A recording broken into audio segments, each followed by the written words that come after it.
السلام علیکم ورحمۃ اللہ وبرکاتہ۔ الحمد للہ نحمده ونستعینه ونستغفره ونؤمن به ونعوذ باللہ من شرور انفسنا ومن سیئات اعمالنا، من يهده الله فلا مضل له ومن يضلل فلا هادي له، ونشهد ان لا اله الا الله وحده لا شريك له ونشهد ان سيدنا ومولانا محمدا عبده ورسوله، فقد قال الله تبارك وتعالى في القرآن المجيد والفرقان الحميد: أعوذ بالله من الشيطان الرجيم، بسم الله الرحمن الرحيم. قالوا إنما أنت من المسحرين وما أنت إلا بشر مثلنا وإن نظنك لمن الكاذبين. صدق الله العظيم وبلغنا رسوله النبي الأمين المكين الكريم، لمن الشاهدين والشاكرين والحمد لله رب العالمين. آئیے آغاز گفتگو سے قبل ہمارا مل کر انتہائی خلوص و محبت کے ساتھ امت خضرا کی جانب لڑا کر حضور آقا نامدار مدینی کے تاجدار ہم غریبوں کے غمگسار جناب رحمت مجتبی محمد مصطفیٰ علیہ تحیت و ثنا صلی اللہ تبارک و تعالی علیہ وسلم کی بارگاہ بے قسمنا میں درود و سلام مدانہ پیش کرے اللہم صلی اللہ علیہ وسلم محمد معاذ جودی و کرم و آلہ و اصحابہ و بارک وسلم. ایک مرتبہ پڑھی جو اللہم صلی اللہ علیہ سیدنا محمد صلی اللہ علیہ وسلم جینا بحال جمیع افعال والافات وتوفينا بحج الحاجات وتطهرنا بحج جميع السيئات وترفعنا عندك الدرجات وتبلغنا غير جميع الخيرات من الحيات ومن كل شيء قدير. رسول برکت کے لیے بڑے اللہ صلی اللہ علیہ وسلم صلاۃ تعاما علی سیدنا محمد الذي تنحل بالقرآن خارج القرآن كتب الحوائج النار والموائد وقسم الحوادث ويستصل الامام بوجهه الكريم وعلى اله واصحابه في كل لمحة ونفس بعدد كل معاني منك يا الله يا الله يا الله.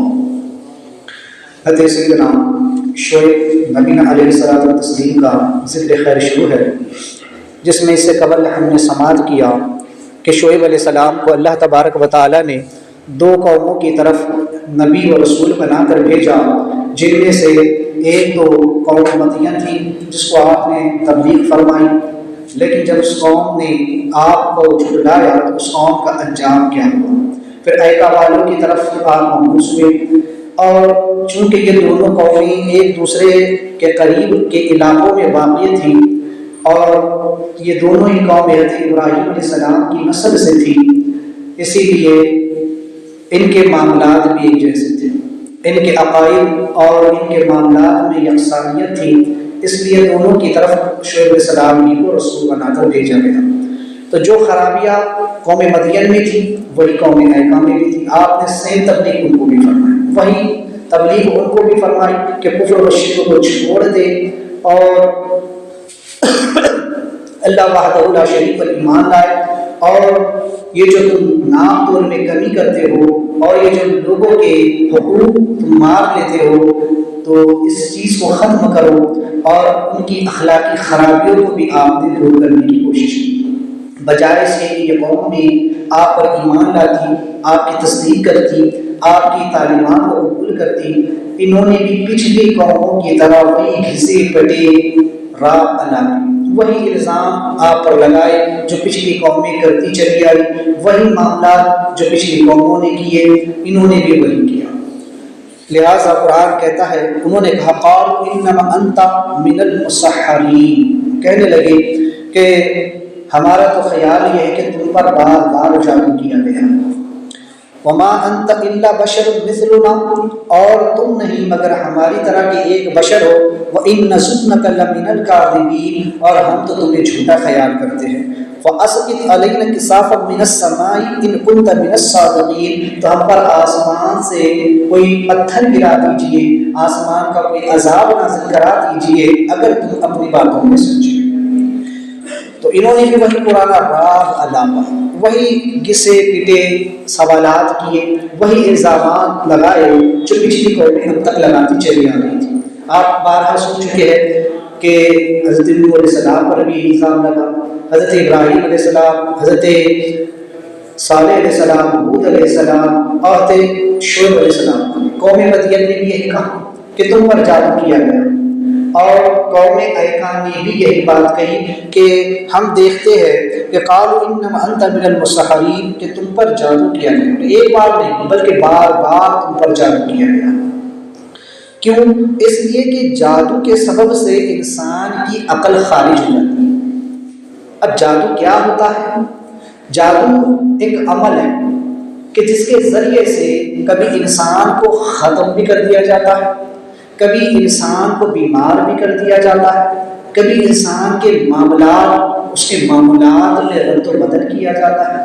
تو جس طرح کا جادو ہوتا ہے اس طرح کے اثرات اس انسان پر مرتب ہوتے ہیں، اور جادو یہ بھی حق ہے، ہوتا ہے، کرنے والے کرتے بھی ہیں، اور جن پر کرتے ہیں ان پر اس کے اثرات بھی ظاہر ہوتے ہیں۔ تو چونکہ جادو کے سبب سے انسان کا جسم، انسان کا دل اور اس کی عقل، یہ تینوں چیزیں متاثر ہیں جس پر جادو کیا جاتا ہے۔ تو جادو کے سبب سے ایک تو وہ بیمار بھی ہوتا ہے، اس کا دل بھی بے چین ہو جاتا ہے اور طرح طرح کے وسوسے آنا شروع ہو جاتے ہیں، اور اس کی عقل بھی جو ہے تو وہ ماند پڑ جاتی ہے، اس کی عقل بھی جو ہے تو خارج ہو جاتی ہے، اور پھر وہ بہکی بہکی باتیں کرنے لگ جاتا ہے نا۔ ہم کہتے ہیں جس کسی کی بہکے ہوئے انسان کو ہم دیکھتے ہیں، جس کے معاملات سے ہم کہتے ہیں یہ پاگل ہو گیا ہے۔ تو جادو کے سبب سے یہ چیزیں ممکن ہوتی ہیں۔ تو اللہ تبارک و تعالیٰ نے اس کا علاج بھی رکھا قرآن۔ اللہ نے فرمایا ہم نے قرآن کو نازل کیا ہے تاکہ اس میں برکت بھی ہو، رحمت بھی ہو، شفا بھی۔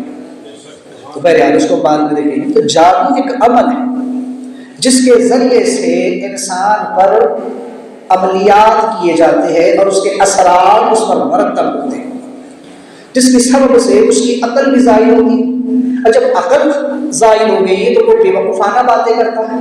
تو یہاں قوم کے کہنے کا مطلب یہ ہے کہ تم ہمیں وہ مشورہ دے رہے ہو جو کوئی بے وقوف انسان ہی اپنی قوم کو دے سکتا ہے۔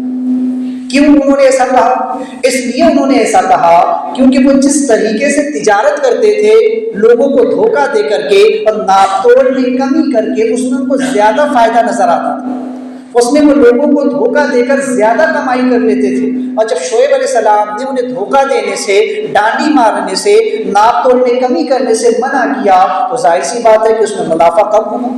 تو جب منافع کم ہوگا تو قوم کے پاس مال کم آئے گا، مال کم آئے گا تو اس قوم کی اقتصادی معاشی حالت تھوڑی کمزور ہوگی، کیونکہ جس قوم کے پاس بھرپور پیسہ ہوگا، جس کے پاس طاقت ہوگی، وہ قوم رتبے والی ہوتی ہے، وہ قوم طاقتور ہوتی ہے۔ لیکن جب معاشی اعتبار سے قوموں کو توڑ دیا جائے، جیسے آج ہمارے ساتھ بھی ہوتا ہے، ہمارے معاشرے میں بھی یہی ہو رہا ہے، غیر یہی چاہتے ہیں کہ مسلمانوں کو کس طرح سے کمزور کیا جائے، تو ان کو معاشی معاملات میں بھی کمزور کیا جا رہا ہے، اقتصادی معاملات میں بھی، اخلاقی معاملات میں، ہر اعتبار سے مسلمانوں کو توڑنے کی جو ہے تو کوششیں کی جا رہی ہیں۔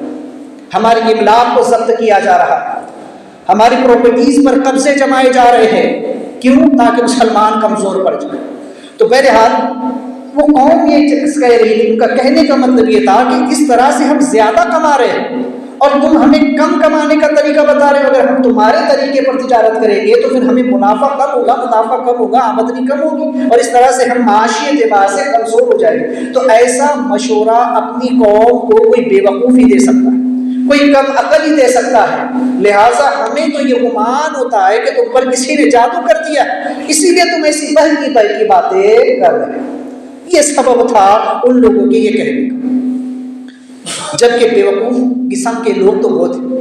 کیوں تھے میں اس کی وجہ بتاؤں۔ تو پہلے میں بتا یہ رہا تھا کہ جادو یہ ہوتا ہے، اور چونکہ جادو کے سبب سے انسان کی عقل بھی ضائع ہوتی ہے نا، لیکن انبیاء علیہ السلام کا معاملہ اور ہوتا ہے۔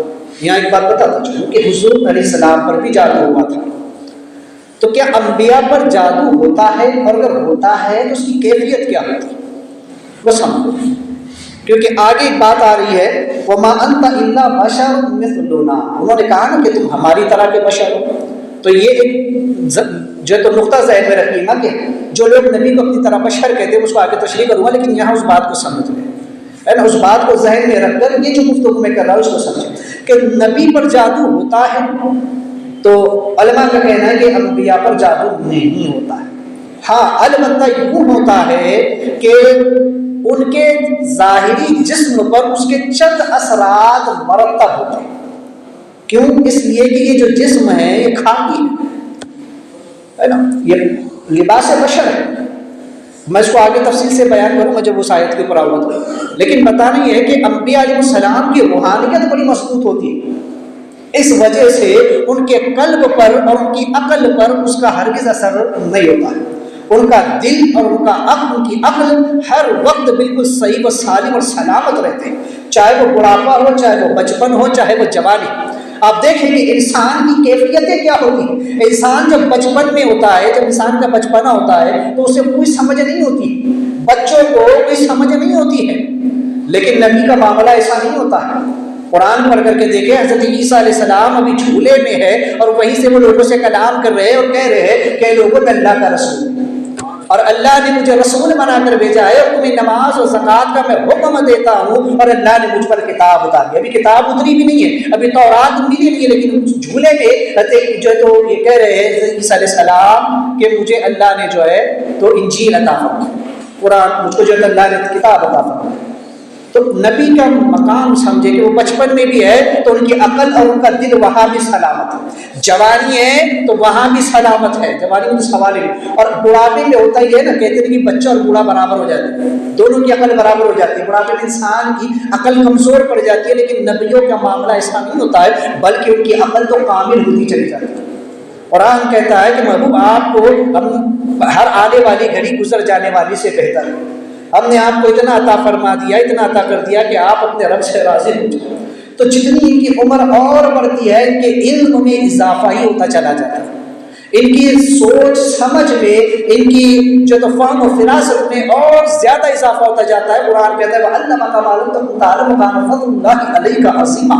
محبوب اپنے کو سب کچھ آپ کو سکھا دیا جو آپ نہیں جانتے تھے، اور آپ پر آپ کے رب کا بڑا بھاری فضل ہے. اس آیت کی تشریح میں علماء فرماتے ہیں کہ حضور علیہ السلام کے علم کی تکمیل آخری سانس تک ہوتی ہے.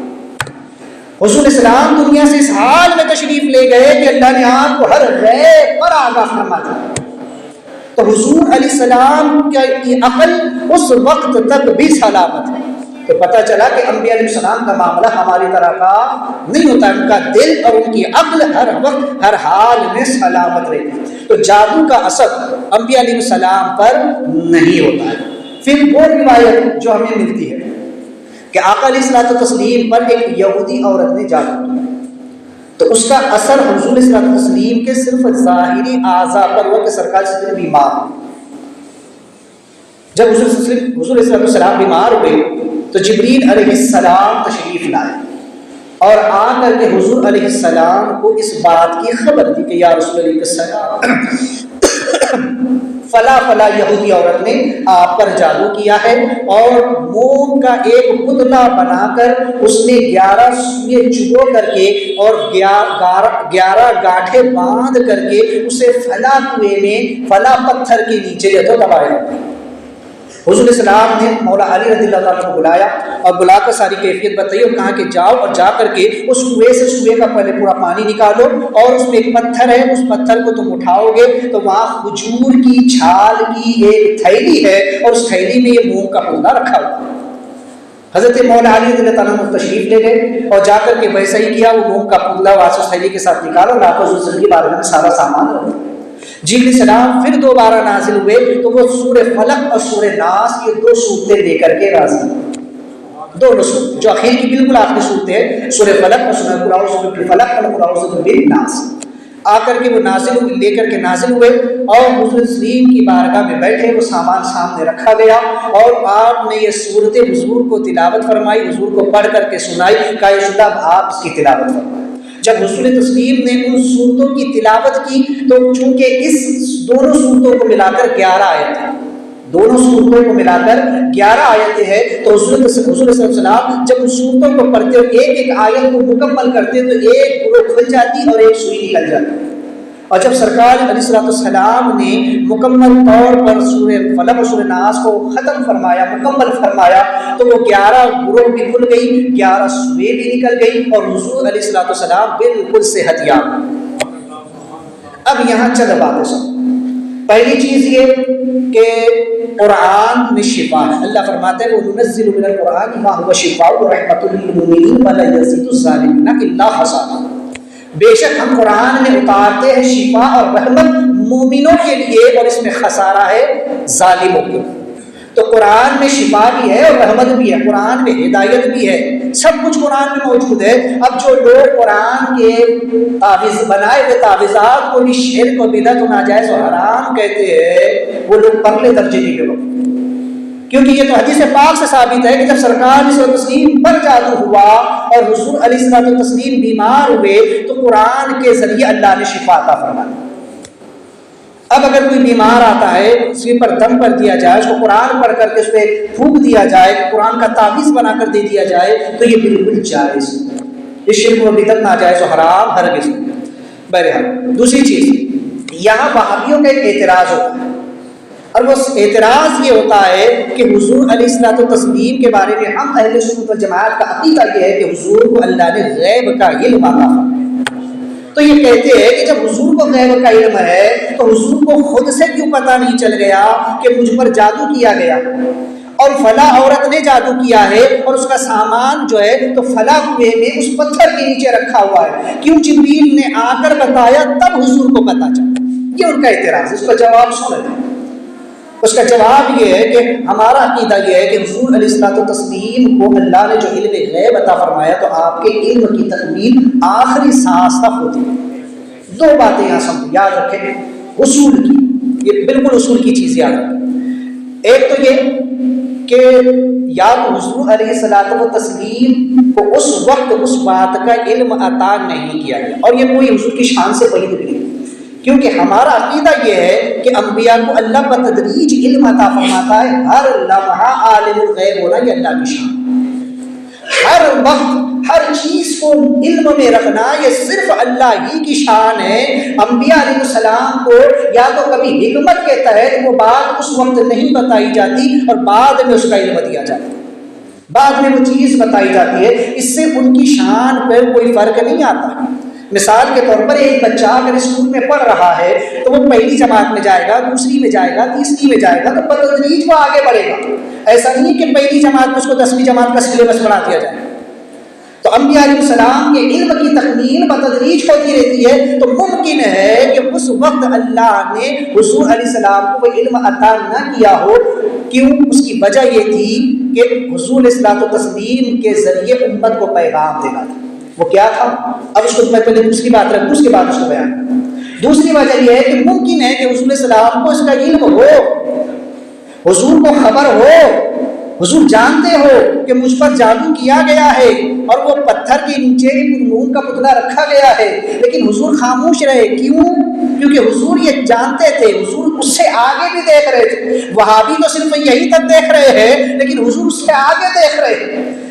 دیکھنے والوں نے تو یہ سمجھا، جاننے والوں نے تو اتنا جانا کہ حضور کو اگر غیب ہوتا تو وہ سمجھ جاتے کہ میرے اوپر جادو کیا گیا اور موم کا پتلا اس پتھر کے نیچے رکھا ہوا ہے. لیکن حضور کی نظر دور تک دیکھ رہی تھی. حضور جانتے تھے کہ اگر میں نے آج اس راز کو ظاہر کر دیا تو پھر میں تو ٹھیک ہو جاؤں گا، لیکن وہ جو 2 صورتیں اترنے والی ہے وہ کبھی اترنے نہیں پائیں گی، کیونکہ نبی کی نظر ان دونوں صورتوں کی شان نزول کو دیکھ رہی تھی.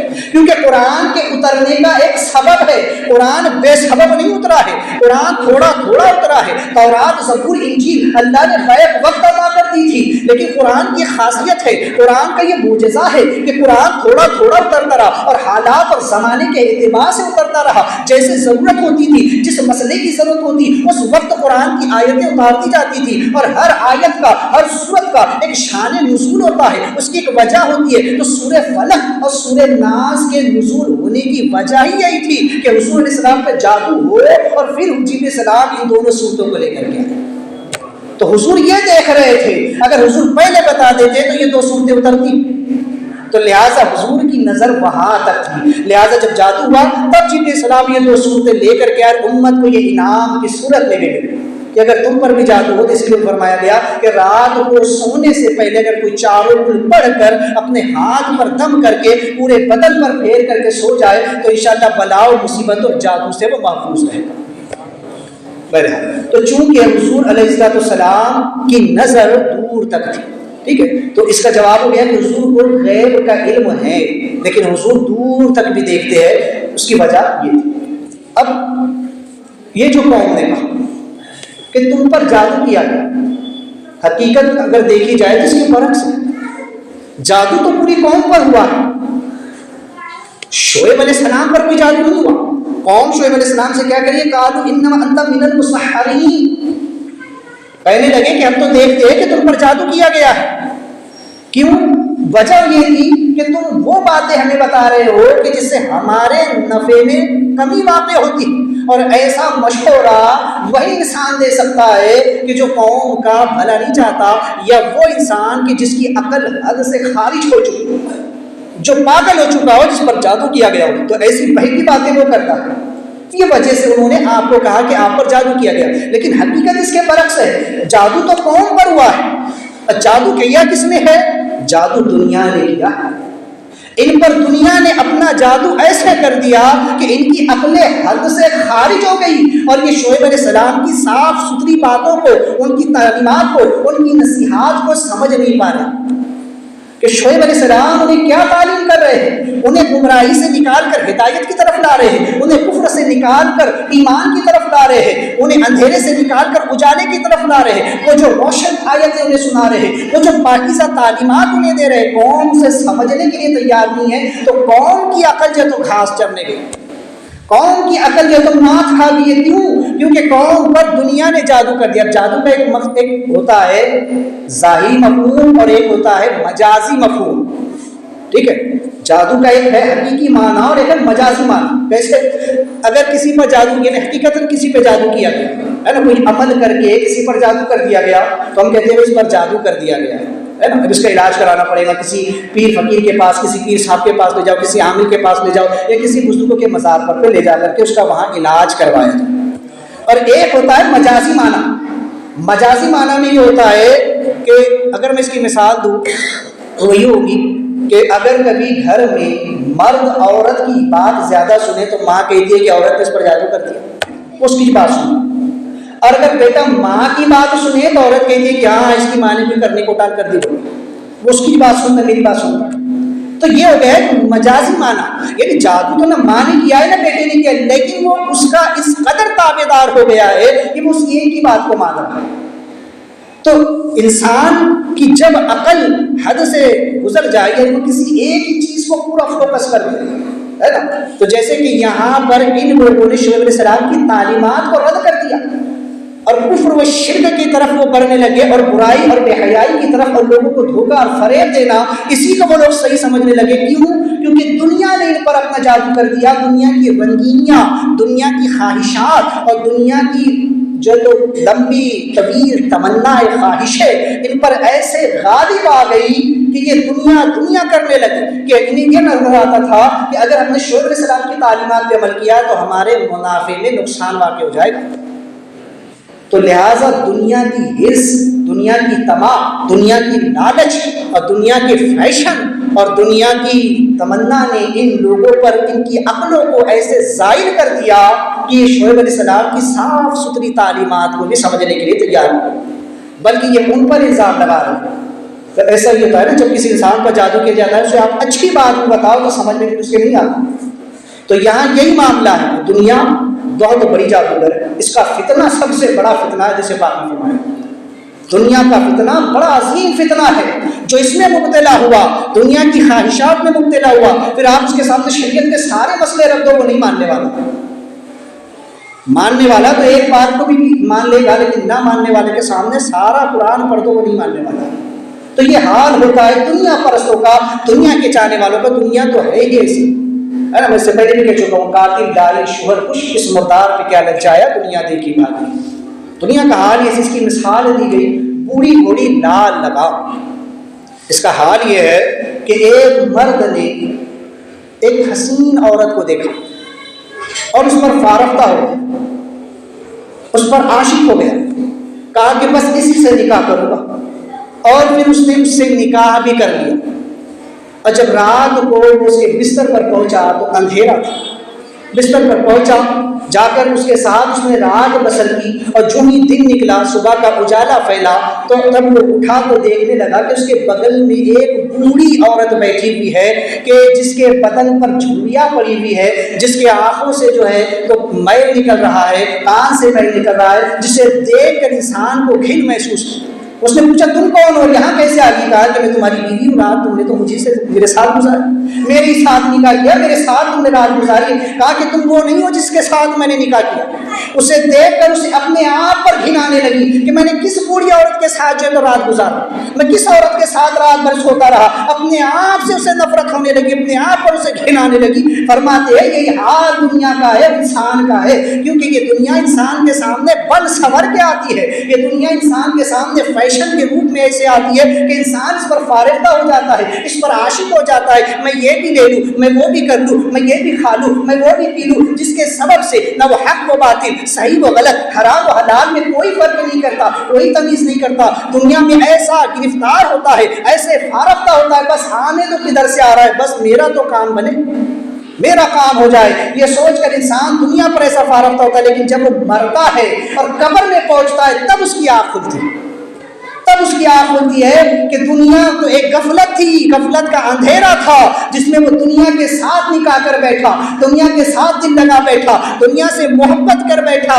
اب قبر میں آنکھ کھلتی ہے تو پتہ چلتا ہے کہ میں نے کیا کھویا اور کیا پایا۔ اب اسے اپنے آپ پر افسوس ہوتا ہے، کہتا ہے ہے ہاتا لما توعدون، افسوس افسوس کہ میں نے کیا کر لیا، یہ کیا ہو گیا مجھ سے، میں کس دنیا پہ فارفتہ ہوا، اب قبر کے اندر پچھتانے سے کیا فائدہ۔ تو یہ دنیا ایسی جادوگر ہے کہ جب یہ اپنا جادو کسی پر کرتی ہے نا تو یہ بوڑھی ہے دنیا، لیکن لوگوں کے سامنے جب بن سنور کے آتی ہے تو بڑی خوبصورت لگتی ہے۔ لوگوں کو لگتا ہے ہاں بس میں یہ عیش و عشرت کی میری زندگی ہو، میرے پاس کار ہو، بنگلہ ہو، گاڑی ہو، موٹر ہو، سب کچھ ہو، یہی بس میری جنت ہے۔ لیکن بھول جاتا ہے کہ اسے قبر میں پہنچنا ہے، تب دنیا کا اصلی چہرہ اس کے سامنے آتا ہے کہ وہ کس سے اپنا دل لگا بیٹھا تھا۔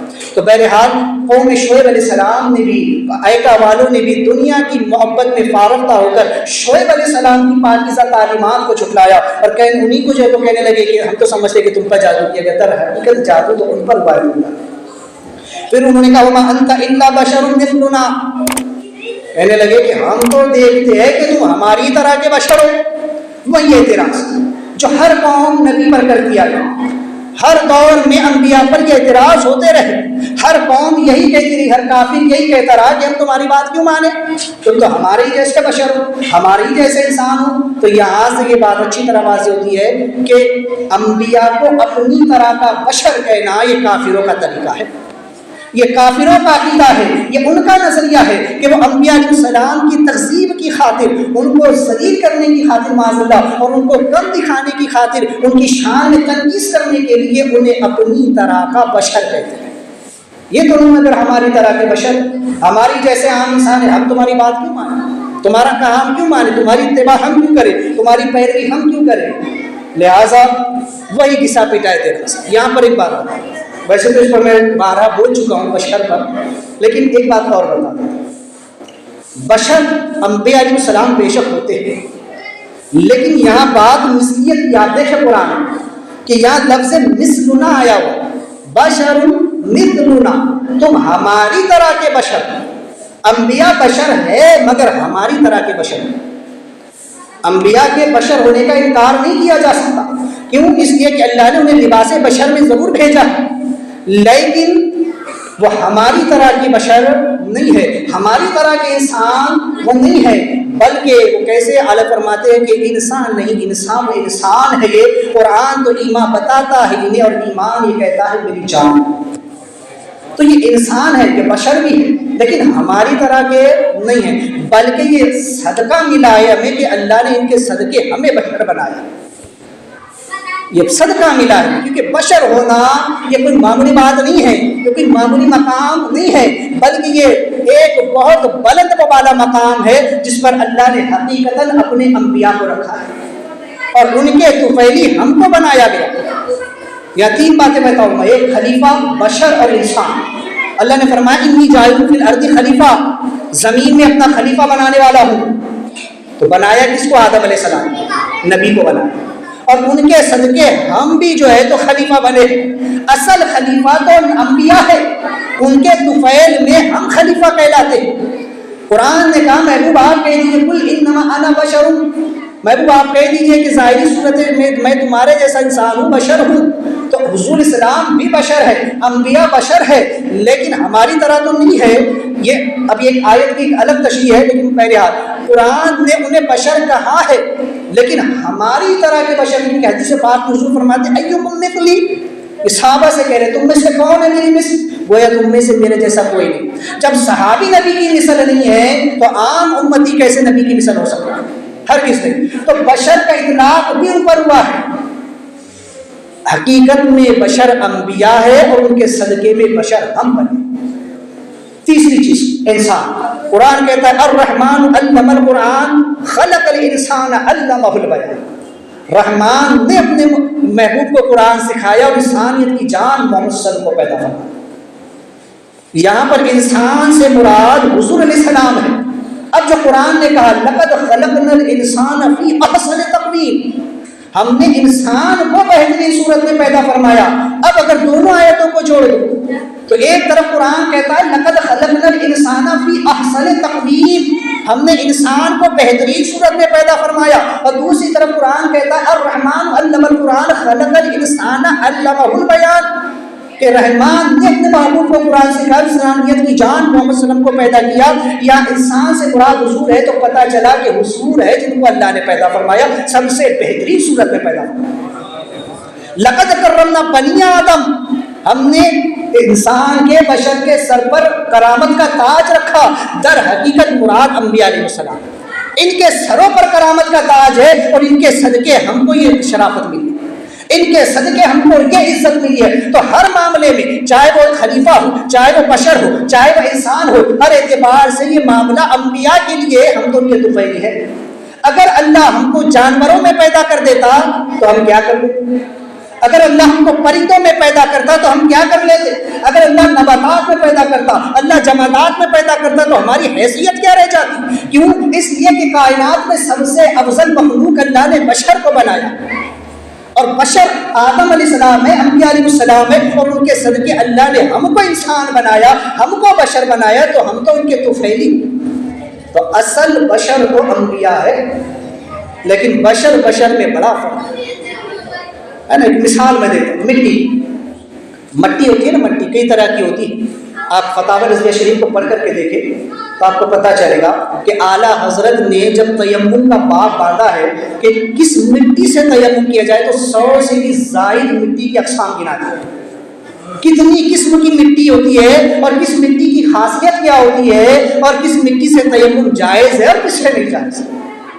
بہرحال میں اس کی تفصیل میں نہیں جاتا، بس یہاں بتانا اتنا مقصود ہے کہ مٹی کی کئی اقسام ہوتی ہے۔ میں دو پر بات اگر کروں، ایک ہوتی ہے سادی مٹی اور ایک ہوتی ہے خاص مٹی۔ بس تو بہت ساری ہے نا، ایک سادی جو ہمارے یہاں عام طور پر مٹی پائی جاتی ہے نا، اور ایک خاص جیسے کہ ملتانی مٹی کو لے لیجیے جو خوشبودار ہوتی ہے۔ اب ہمارے یہاں کی جو مٹی ہے، اس مٹی پر تھوڑا سا اگر پانی پڑے تو خوشبو آتی ہے، لیکن زیادہ پانی پڑ جائے اور کیچڑ بن جائے تو اس میں سے بدبو آنا شروع ہو جاتی ہے، اس کیچڑ سے بدبو آنا شروع ہو جاتی ہے۔ لیکن جو ملتانی مٹی ہوتی ہے اس میں کتنا ہی پانی ڈال دو، اس کا کیچڑ بنا دو، تب بھی اس سے خوشبو آئے گی، اس سے بدبو نہیں آئے گی۔ تو یہاں سے سمجھے کہ جب یہ مٹیوں کا معاملہ ہے، خاص مٹی اور ایک عام مٹی کا یہ معاملہ ہے، تو ہم بھی مٹی سے بنے ہیں اور انبیاء علیہ السلام کے اجسام بھی مٹی سے ہے، لیکن فرق دیکھ لے کہ ہم جن مٹیوں سے بنے ہیں تو ہماری کیفیت یہ ہے کہ ہمارے بدن سے تھوڑا پانی نکل جائے نا، تھوڑا پانی اگر پڑ جائے، پسینہ نکل جائے تو اس میں بدبو ہوتی ہے، لیکن انبیاء علیہ السلام کے جسم سے اگر پسینہ بھی نکلے تو وہ بھی خوشبودار ہوتا ہے، اس میں بھی خوشبو ہوتی ہے۔ واللہ جو مل جائے میرے گل کا پسینہ، مانگے نہ کبھی عطر نہ پھر چاہے الحلف۔ کیسے نبی کو اپنی طرح کا بشر کہتے ہو؟ ایک اور مثال آپ کے سامنے رکھتا ہوں، یہ مٹی کے برتن بھی بنتے ہیں، اور مٹی کے برتن میں کھانا بھی بنتا ہے نا۔ مٹی پہلے، ابھی تو یہ سارے برتن آ گئے، پہلے زمانے میں مٹی کے برتن ہوتے تھے اور اسی میں کھانا بنتا۔ اب مٹی کی میں نے کہا کہ اقسام ہے، اور الگ الگ مٹی کی الگ الگ خصوصیات ہیں اور اسی کے ساتھ اس کا ٹیسٹ بھی چینج ہوتا ہے۔ اگر سادی مٹی کے برتن میں آپ کھانا پکاؤ گے تو اس کا ٹیسٹ الگ رہے گا، اور کسی خاص مٹی سے، ہے نا، آپ دیکھتے ہیں کہ ہماری طرف کبھی کبھی راجستھان طرف کے لوگ آتے ہیں برتن لے کر کے مٹی کے، وہاں کی مٹی کے بنے ہوئے برتن کو آپ دیکھیں اور یہاں کی مٹی کے بنے ہوئے برتن کو آپ دیکھیں، دونوں میں آپ کو فرق بھی نظر آئے گا، دونوں مٹیوں میں فرق نظر آئے گا، دونوں میں آپ کھانا بنا کر کے دیکھیں، دونوں کے کھانوں میں آپ کو ٹیسٹ بھی جو ہے تو الگ الگ نظر آئے گا۔ تو مٹی کی کیفیت الگ ہوتی ہے، تو اس کے سبب سے اس میں بننے والے کھانے کا ٹیسٹ بھی چینج ہوتا ہے۔ سادی مٹی کے برتن میں آپ کھانا بناؤ گے اس کا ٹیسٹ الگ رہے گا، اور ملتانی مٹی کے برتن میں کھانا بناؤ گے اس کا ٹیسٹ الگ رہے گا۔ اب انسان مٹی سے بنا ہے، انسان مٹی سے بنا ہے، اس کے پیٹ کو آپ جو ہے تو کسی برتن کی طرح تصور کر لیں۔ اب جب اس پیٹ میں کھانا جاتا ہے، اناج جاتا ہے، اور جب اس سے باہر نکلتا ہے تو انسان خود اپنی ناک پر ہاتھ رکھ لیتا ہے، اسے خود اپنے جو ہے تو نجاست کی بدبو سے خود برداشت نہیں ہوتی۔ لیکن انبیاء علیہ السلام کا معاملہ یہ ہے کہ شفا شریف میں جو ہے تو لکھا گیا ہے کہ انبیاء علیہ السلام کے فضلات بھی پاک ہوتے ہیں، وہ بھی خوشبودار ہوتے ہیں۔ انبیاء علیہ السلام کا بول و براز بھی پاک ہوتا ہے، خوشبودار بھی ہوتا ہے، اور اس پر روایتیں بھی موجود ہیں کہ ایک صحابیہ نے اور ایک صحابی نے سرکار علیہ الصلوۃ والتسلیم کے بول کو جب پی لیا تو اللہ نے بجائے اس کے کہ وہ بیمار میں شفا عطا فرمایا۔ تو انبیاء علیہ السلام کے جسم میں اگر کوئی چیز جاتی بھی ہے تو وہاں سے وہ خوشبودار ہی بن کر کے نکلتی ہے، اور ایک ہم ہے کہ ہمارے پیٹ میں جائے تو بدبودار بن کے نکلتی ہے، پھر کس حساب سے لوگ نسلیت کا دعویٰ کرتے ہیں۔ بہرحال ضمن یہ بات آئی تو قوم نے وہی راگ الاپا اور کہنے لگے ما انت الا بشر مثلنا، تم تو نہیں مگر ہماری طرح کے بشر ہو، ہمارے جیسی کا انسان ہو، تمہاری بات کیوں مانے؟ کیوں؟ آگے انہوں نے کہا وَإِنَّ ظُنَّكَ لَمِنَ الْكَاذِبِينَ، ہم تو تمہیں جھوٹا خیال کرتے ہیں، ہم تو یہ سمجھتے ہیں کہ تم ہمارے نزدیک جھوٹے ہو، کہ پرلے درجے کی حماقت ہے۔ اسے کہتے ہیں ہٹ دھرم، یعنی تعصب، ضد جس کو کہا جائے۔ یعنی اس کی مثال اگر میں آپ کو دوں کہ اگر دو دوست ہیں اور دونوں آپس میں بہت اچھے سے رہتے ہیں، لیکن ایک دن ایک دوست غلطی کرے اور دوسرا دوست اس کو ٹوک دے تو پھر اس دن کے بعد سے وہ اس کو برا دیکھنے لگتا ہے۔ ابھی تک جو دوست اس کو مشورے دے رہا تھا، ابھی تک جو دوست کے ساتھ وہ بالکل اچھے سے رہتا تھا، اس کی ہر بات مانتا تھا، لیکن جب غلطی پر اس نے ٹوک دیا تو اب وہ اس کو برا نظر آتا ہے، اس کو غلط نظر آتا ہے، اور اس کو ہمیشہ غلط نظر سے دیکھتا ہے۔ پھر وہ کہتا ہے کہ میں اس کی بات نہیں ماننے والا، پھر اس کی برائیاں کرنا شروع کر دیتا ہے۔ کیوں؟ اس نے اس کی غلطی پر ٹوکا تو اس لیے وہ اس کی برائیاں بیان کر، جبکہ وہ جانتا ہے، برسوں اس کے ساتھ رہا، وہ جانتا ہے کہ میرا دوست غلط نہیں ہے، لیکن اس نے مجھ کو ٹوک دیا، ضد ہو گئی، ہے نا، ہٹ دھرمی، یعنی اب میں اس کی برائیاں کروں۔ یہی حال ہوتا ہے کہ یہ ہٹ دھرمی تھی کہ انبیاء علیہ السلام قوم میں برسوں تک رہے، 40 سال تک آپ موجود رہے، اور ان کے اخلاق قوم کے سامنے رہے، ان کی زندگی کھلی ہوئی کتاب کی طرح ان کے سامنے رہی، جب تک انہوں نے اعلان نبوت نہیں کیا تھا، اور جب تک ان کے بتوں کا رد نہیں کیا تھا، جب تک قوم کو برائیوں پر نہیں ٹوکا تھا، تب تک قوم ان کو سر آنکھوں پر بٹھاتی تھی اور کہتی تھی کہ ہم تمہارا ہر مشورہ قبول کریں گے، ہم تمہیں اپنا سردار بنائیں گے، اور بڑی بڑی باتیں کرتی تھی۔ لیکن چوں ہی انبیاء علیہ السلام نے دعوت و تبلیغ کا فریضہ انجام دینا شروع کیا، چوں ہی وہی ان کی طرف آتی ہے اور وہ اللہ کے حکم سے اعلان کرتے ہیں کہ اللہ ایک وحدہ لا شریک ہے، اور میں اللہ کا رسول ہوں، اور جن بتوں کو تم پوجتے ہو، جن باپ داداؤں کی رسموں پر تم عمل کرتے ہو، یہ بالکل غلط ہے، یہ شرک ہے، یہ اللہ کے اصولوں کے خلاف ہے، اور جس طریقے سے تم جو تجارت کر رہے ہو یہ بھی غلط ہے، یہ ناجائز ہے، یہ حرام طریقہ ہے۔ لہٰذا قوم کو جب اپنی غلطیاں دکھائی، قوم کو اس کا آئینہ دکھایا گیا، غلطیاں دکھائی گئی، تو باوجود اس کے کہ وہ قوم جو اب تک شعیب علیہ السلام کو امین و صادق کہتی تھی، انبیاء کی تعظیم و تقریم کرتی تھی، اب اپنی بدعمالیوں پر انگلی اٹھتے ہی وہ نبیوں کی مخالف۔ سرکار صلی اللہ علیہ وسلم 40 سال تک حضور علیہ السلام کے اخلاق قوم کے سامنے، قوم نے خود کہا تھا کہ محمد تم امین و صادق، قوم کے دیے ہوئے خطاب تھے۔ اس وقت تو کوئی مسلمان نہیں تھا، ابھی کسی نے کلمہ نہیں پڑھا تھا، ابھی حضور نے اعلان نبوت ہی نہیں کیا، تو کوئی کلمہ کیا پڑھ لے؟ لیکن یہ جو کافروں نے کہا تھا کہ محمد تم امین ہو، تم صادق ہو، لیکن جو ہی حضور علیہ الصلوۃ والتسلیم نے 40 سال کے بعد اعلان نبوت کیا اور کہا کہ اللہ ایک ہے، میں اللہ کا رسول ہوں، اور جب تعلیمات کو آپ نے بیان کرنا شروع کیا، تبلیغ کرنا شروع کی، تو یہی قوم ہے کہ اب حضور کو کہہ رہی ہے کہ معاذ اللہ تم پر جادو کر دیا گیا ہے، یہ تو پاگل ہے، یہ تو مجنون ہے، یہ تو دیوانے ہے، والقلم وما یسطرون وما انت بنعمت ربک بمجنون۔ کبھی حضور کو مجنون کہا جا رہا ہے، کبھی ساحر کہا جا رہا ہے، کبھی پاگل کہا جا رہا ہے، کبھی دیوانہ کہا جا رہا ہے، حضور پر طرح طرح کے الزامات لگائے جا رہے ہیں۔ یہی قوم ہے جو کبھی امین و صادق کہتی تھی، لیکن جب قوم کو آئینہ دکھایا گیا، قوم کو اس کا عکس دکھایا گیا، اس کی برائی اس کے سامنے لائی گئی، تو قوم نبی کی دشمن بن گئی، نبی کی دشمن بن گئی، اور اب انہی کو برا بھلا کہنے لگی ہے۔ یہی معاملہ شعیب علیہ السلام کے ساتھ ہوا تھا کہ شعیب علیہ السلام جب تک کہ قوم کا رد نہیں کیے تھے تو قوم سراخوں پر رکھتی تھی، لیکن جیسی قوم کو اس کی حقیقت آپ نے دکھائی تو اب آپ کو وہ کہنے لگے کہ تم پر تو جادو کر دیا گیا ہے، تم تو ہمارے جیسے انسان ہو، اب ہم تمہاری بات کیوں مانیں؟ ابھی تک تو کہہ رہے تھے تمہیں سردار بنائیں گے، ابھی تک تو کہہ رہے تھے تم امین و صادق ہو، تم ہمارے لیے بہت بڑے رہبر ہو، سب کچھ ہو، لیکن جو ہی قوم کو حقیقت سے روشناس کرایا تو اب وہی قوم کہہ رہی ہے تم پر جادو کر دیا گیا ہے، تم ہماری طرح کے بشر ہو، ہم تو تمہیں جھوٹا سمجھتے ہیں، ہم تو تمہاری بات کو یقین ہی نہیں کرنا چاہتے۔ یہ قوم کا مزاج ہے۔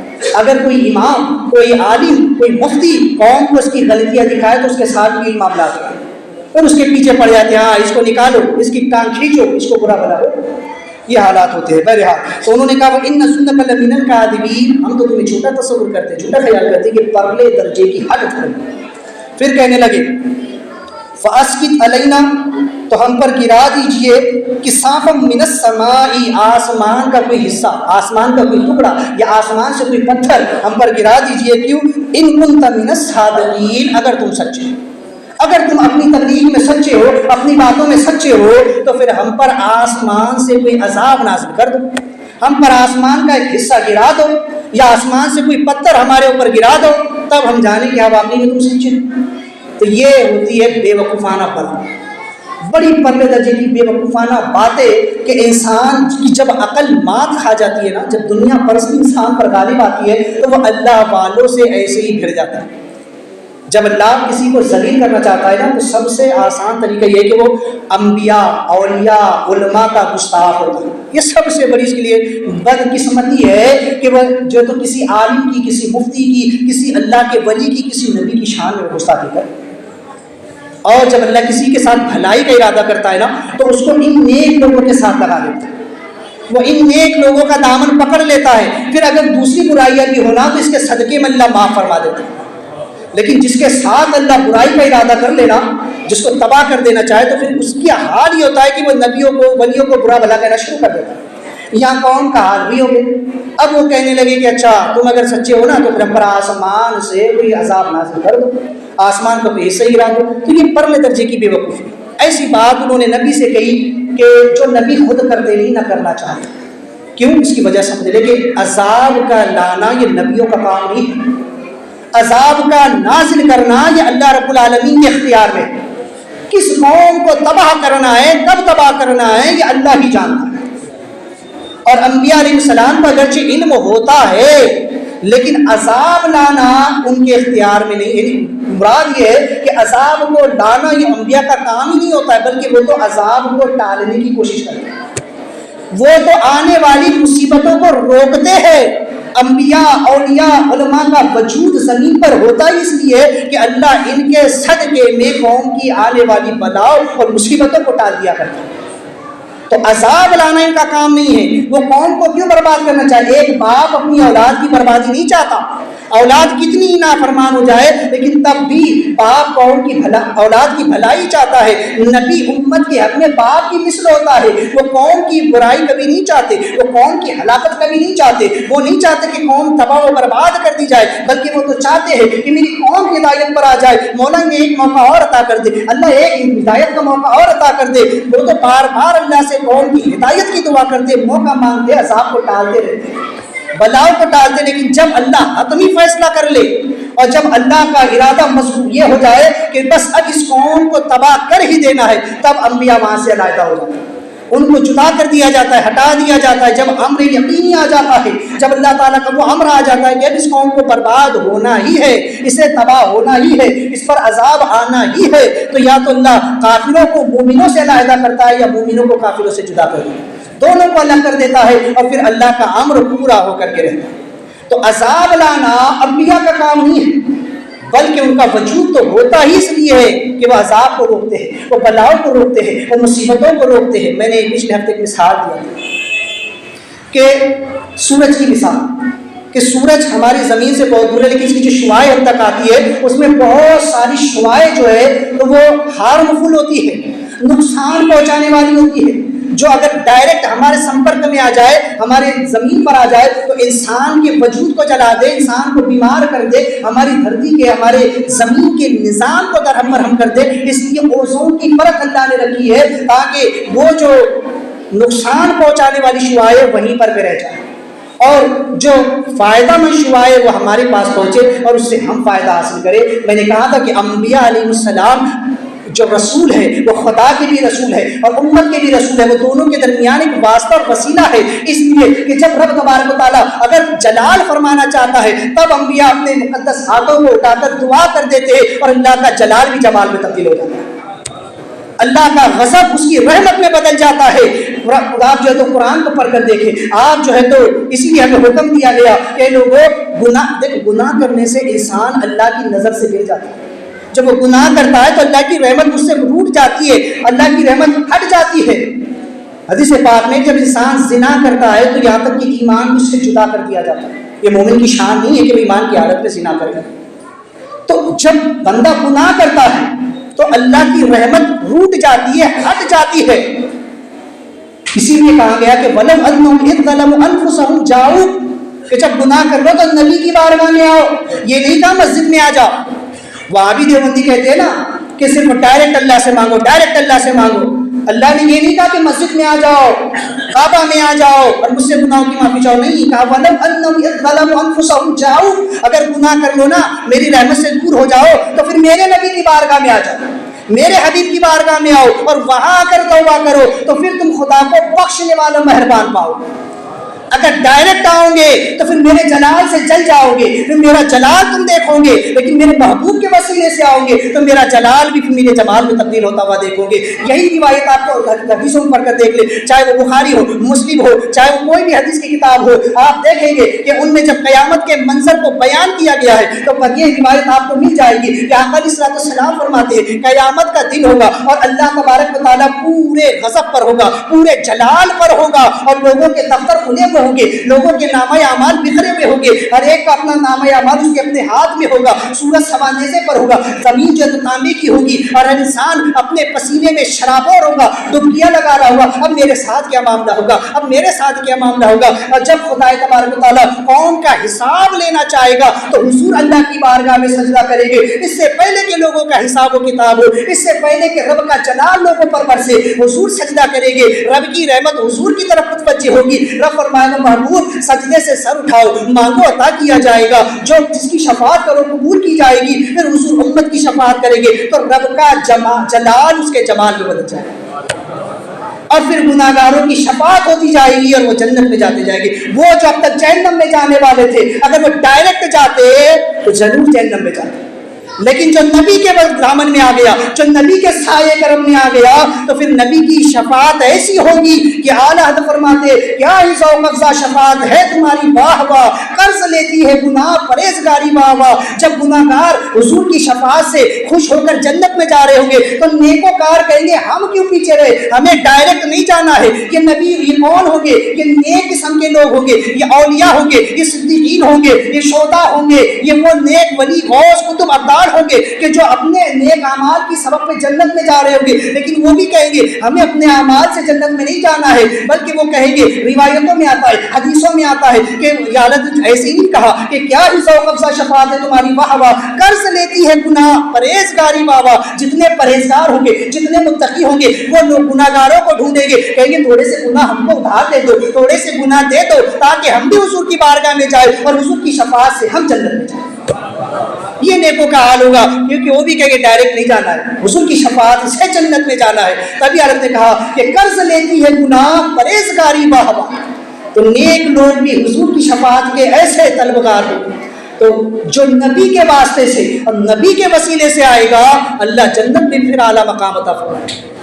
تو یہ واسطہ اور وسیلہ ہوتا ہے. تو لہٰذا انبیاء علیہ السلام کا واسطہ اور وسیلہ بے حد ضروری ہے. جو لوگ بغیر اس کے جانا چاہتے ہیں نا، وصل مولا چاہتے ہو تو وسیلہ ڈھونڈ لو، بے وسیلہ نجدیو ہرگز خدا ملتا نہیں.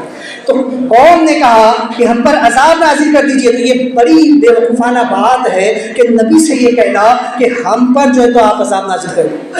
بے وقوف ہے وہ لوگ جو انبیاء اولیاء کی بارگاہ میں جا کر کے ایسے جاہلانہ سوال کرتے ہیں، ایسی جاہلانہ باتیں کرتے ہیں. بلکہ یہ وہ بارگاہ ہے کہ جہاں جا کر اپنے گناہوں کی معافی مانگو، اپنے حق میں بھی نیک دعائیں کرو اور مسلمانوں کے حق میں بھی نیک دعائیں کرو تو اللہ ان کے واسطے وسیلے سے جلدی قبول فرمائے. انبیاء اولیاء کی بارگاہ میں جا کر نہ اپنی ہلاکت کی دعا کرو، نہ کسی مسلمان کی ہلاکت کی دعا کرو. ہوتا ہے کبھی وہ انسان بہت زیادہ پریشان ہوتا ہے، کبھی مزاروں پر جا کر وہ الٹی سیدھی باتیں بھی کرتا ہے نا. پریشانی میں انسان خدا کی بارگاہ میں دعا کرتا ہے، وہ کہتا ہے اللہ موت دے دے، اللہ ایسا کر دے، میرے ساتھ ایسا کیوں ہوا. تو یہ جملے نہ کہیں، ایسی بات اپنی زبان سے نہ نکالے. نہ جانے کون سا وقت دعا کی قبولیت کا ہوتا ہے. اگر اس وقت میں وہی دعا قبول ہو گئی تو پھر انجام بڑا دردناک ہو. تو ان اللہ والوں کی بارگاہ میں بھی جائے تو پھر اپنے لیے بھی بھلائی کی دعا کریں اور امت کے حق میں ایمان والوں کے لیے بھی بھلائی کی دعا کریں. کیونکہ یہ وہ لوگ ہوتے ہیں جو قوم کا برا نہیں چاہتے، جو ایمان والوں کا برا نہیں چاہتے، بلکہ یہ تو ان کی بھلائی چاہتے ہیں، ان کی بھلائی. حضرت شیخ سری سختی رحمۃ اللہ تعالیٰ ایک مرتبہ آپ اپنے مریدوں کے ساتھ ایک راستے سے گزر رہے تھے. تو آپ نے دیکھا کہ کچھ لوگ ہیں کہ جو گناہ میں ملوث ہیں، وہ شراب بھی پی رہے ہیں اور دف وغیرہ بھی بجا رہے ہیں اور کچھ عورتیں ان کی بغل میں بیٹھی ہوئی. یہ منظر دیکھ کر شرم سے سب نے اپنی جو ہے تو نگاہیں جھکا لی. مریدوں نے کہا کہ حضور یہ کتنے گنہگار قسم کے لوگ ہیں، آپ دعا کریں کہ اللہ ان کو یہیں پر تباہ کر دے، اللہ ان کو اسی وقت زمین میں دھسا دے. یہ جس زمین پر گناہ کر رہے ہیں آپ دعا کر دیجئے کہ اللہ اسی وقت ان کو زمین میں دھسا دے. شیخ سری سختی رحمۃ اللہ تعالیٰ نے اپنے ہاتھ اٹھائے، کہا میں دعا کرتا ہوں تم آمین کہنا. آپ نے دعا کے لیے ہاتھ اٹھایا، کہا کہ مولا ان لوگوں کو ہدایت عطا کر دے، اللہ ان لوگوں کو ہدایت عطا کر دے، اس گناہ کو معاف کر دے ان کے. اتنا کہنا تھا، آپ کی دعا قبول ہوئی اور وہ لوگ دوڑ کر آپ کے قدموں میں آئے اور آ کر اپنے گناہوں کی معافی مانگی. آپ نے مریدوں سے کہا کہ میں ان کی ہلاکت کی بھی دعا کر سکتا تھا، اگر میں ہلاکت کی دعا کرتا اور یہ لوگ ہلاک تو ہو جاتے، لیکن یہ اس سے کئی زیادہ بہتر ہے کہ آج یہ لوگوں نے اپنے گناہوں سے توبہ کر لی ہے اور اللہ ان کی نسل سے آگے اور نیک اولاد پیدا کر دی جو اللہ کی حمد و ثنا کریں گے، اللہ کی تعریف کریں گے. اللہ کو توبہ کرنے والے بندے زیادہ محبوب ہیں. انہوں نے توبہ کر لی، یہ زیادہ بہتر ہے، یا یہ لوگ زمین میں دھسا دی جاتے اور گناہ گار ہو کر مرتے، وہ زیادہ بہتر ہے. تو اللہ والے ہمیشہ ہمارا بھلا ہی چاہتے ہیں. تو لہٰذا ہمیشہ جب بھی اولیاء کی بارگاہ میں جائیں تو اچھی دعائیں کریں، اپنے حق میں بھی اور جو تو قوم کے حق میں بھی. دعا کہ مولا کریم ہم تمام کو اس عمل کی توفیق عطا فرمائے. حضرات دوران مسائل کا جو سلسلہ ہے، آج بھی دو ایک مسئلے آپ سماعت کریں. بدن پر اس طرح کپڑا لپیٹ کر نماز پڑھنا کہ ہاتھ بھی باہر نہ ہو، یہ مقبول تحریم. اب چونکہ سردی کا موسم آ رہا ہے، اب لوگ سردی کی وجہ سے یہ بالکل کانٹ ہو پھلا ڈھکا یہ چادر اوڑھ کر کر کے بالکل آتے ہیں. اگر اس کا ہاتھ بھی باہر نہ ہو، بعض لوگ تو پورا چہرہ لپیٹ لیتے ہیں، پورا چہرہ، بس اس کی آنکھیں نظر آتی ہیں ان کا بچ چلے تو بیچارے آنکھوں کو بند کر دیں. اس صورت میں نماز مقبول تحریم ہے. چہرہ کم سے کم انسان کا نماز میں کھلا ہوا ہے نا. تو ہاتھ بھی اگر چادر کے باہر نہ ہو، چادر اس طرح سے اوڑھ لی، لپیٹ لی، شال وغیرہ کچھ بھی، کہ ہاتھ بھی باہر نہ ہو، تو اس سے نماز مکروہ تحریمی واجب الاعادہ ہوگی. انگر کے کا بند یا باندھنا یا اچکن یا کرتے کا ہے نا، کرتا وغیرہ، اس کا اگر بٹن ہے نا، اگر یہ جو اوپر کے بٹن ہیں یہ کھلے ہوئے رہے ہے نا، اوپر کے جو بٹن اگر یہ کھلے ہوئے رہے تو اس صورت میں نماز مکروہ تحریمی کے بچے سینہ براہ راست نظر آتا ہے. اگر نیچے کوئی اور کپڑا نہیں ہے، بنیان وغیرہ ایسا نہیں ہے کہ جس کی وجہ سے وہ سینہ چھپا ہوا ہے اور ڈائریکٹ سینہ نظر آ رہا ہے، تو اس صورت میں نماز مکروہ تحریمی ہوگی. لیکن اگر نیچے ٹی شرٹ وغیرہ پہنا ہوا ہے، بنیان ایسا ہے کہ جس کا سینہ چھپا ہوا ہے اور اس کے باوجود بٹن کھلے ہوئے ہیں، تو یہ مکروہ تنزیہی ہے. یہ جو ہے تو مکروہ تنزیہی خلاف سنت ہے نا. کیوں؟ اس لیے کہ الٹا کپڑا پہن کر یا اوڑھ کر نماز پڑھنا مکروہ تحریمی.